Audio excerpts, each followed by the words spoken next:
분양가 상한제 언제 어떻게?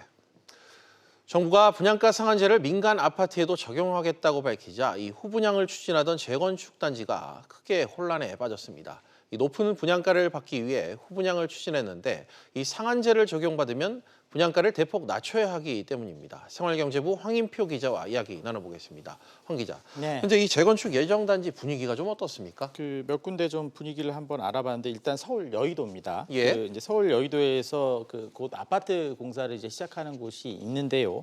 높은 분양가를 받기 위해서 원래 후분양을 추진하다가 최근 들어서 다시 원점에서 이 분양 방식을 논의하기로 결정했습니다. 관계자 얘기 한번 들어보시죠. 후분양으로 갈 수도 있다고까지 얘기했었는데 시점이 후분양으로 갈지 이제 선분양으로 갈지 아직 100% 결정이 안 났다고. 서울 강남권의 한 재건축 단지 역시 후분양을 추진하다가 이 상한제를 적용받게 되면 분양 가격이 크게 깎일까 봐 좀 노심초사하는 그런 분위기였습니다. 굳이 후분양할 이유가 없죠. 공사비를 줘야 되는데 후분양에 가서 분양가를 더 받는다는 보장이 지금 없잖아요. 예, 방금 이 관계자 얘기 들은 것처럼 이 사실상 후분양을 할 이유가 없다. 선분양으로 좀 분위기가 바뀌는 것 같은데 네.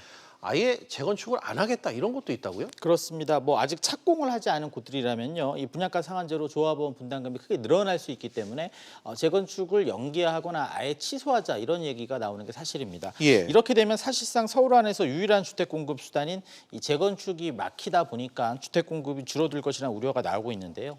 어제 이제 국회 대정부 질문에서도 이런 지적이 나왔는데 이에 대해서 김현미 장관이 2010년 이후 다시 공급이 회복돼서 이 분양가 상한제가 시장 공급 부족을 가져온다 이런 말에 동의하기는 어렵다는 말을 했습니다. 예.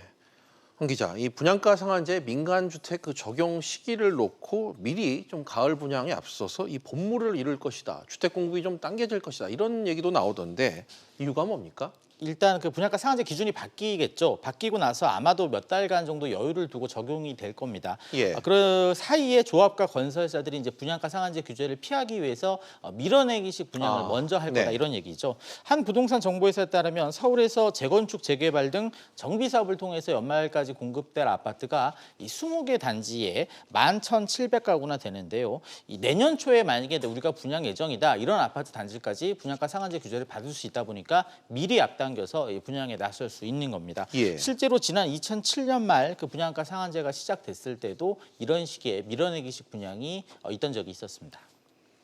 네, 황 기자. 또 다른 이 분양가 회피 수단으로 임대 후 분양 얘기가 나오던데 이건 또 무슨 뜻입니까? 그 사례를 한번 말씀드리면요. 서울 한남동에 있는 그 고급 아파트인 한남더일 그리고 지금 공사를 하고 있는 나인원 아파트라는 데가 있는데 여기가 실제로 했던 방식인데요. 예. 4년간 임대를 해주고 나중에 감정가로 분양을 하는 그런 식입니다.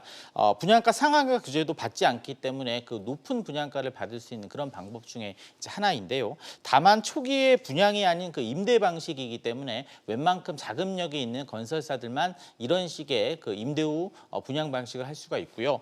무엇보다 나중에 분양 가격을 정할 때 이 건설사와 입주민 간의 의견차가 커서 좀 분란이 발생할 수도 있습니다. 실제로 예. 그 한남더일의 경우 건설사는 이제 분양가를 높게 받으려고 하고 입주민들은 낮게 받으려고 하다 보니까 서로 간에 소송이 오간 적이 있었습니다.